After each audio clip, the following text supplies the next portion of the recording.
మీకు వైఫ్ గానీ లవర్ గానీ వస్తే కనుక ఎలాంటి క్వాలిటీస్ ఉండాలని అనుకుంటాం? చిచ్చి మీరు సిగ్గుపడకండి, చచ్చిపోవాలనిపిస్తుంది.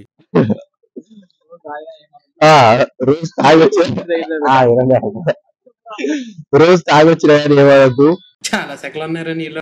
ఇంకో వేరే పిల్లలు ఏమనద్దు.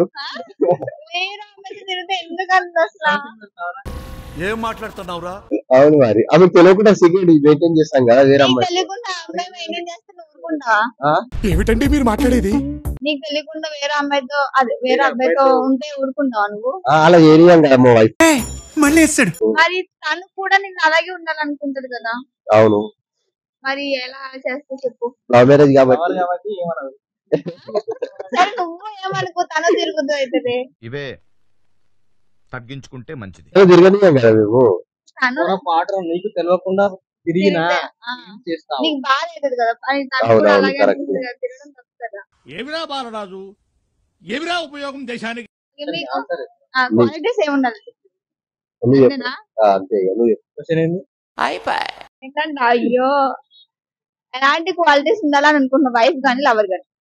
వైఫ్ లవర్ గానా ముందు అర్థం చేసుకోవాలి. ఎక్కదక్క మనం చేసిన దానికి జర మంచిగా అడ్జస్ట్ అయిపోవాలి.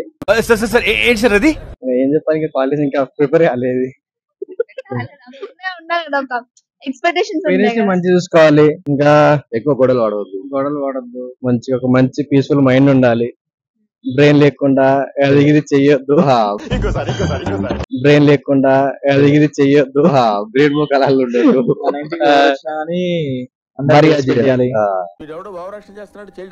వాళ్ళమ్మ నాన్నైనా మనమ్మ నాయన సేమ్ ఇట్లా నైట్ తాగొచ్చినా కానీ కొట్టినా కానీ పడాలి. అబ్బో ఏం చేసి అప్పుడు కోపంలో ఫ్రస్ట్రేషన్. ఎవరురా నువ్వు ఇంత టాలెంటెడ్ ఉన్నావు? నైట్ లో కూడా ఏం చేసినా చేసుకుని మాకు రిలాక్స్. తాగొచ్చిన నైట్ లో కూడా ఎంత ఏం చేసినా భరించాలి. చేసేస్తావు అంటే మీరు కొడుతూ ఉంటే భరిస్తూ పోవాలా?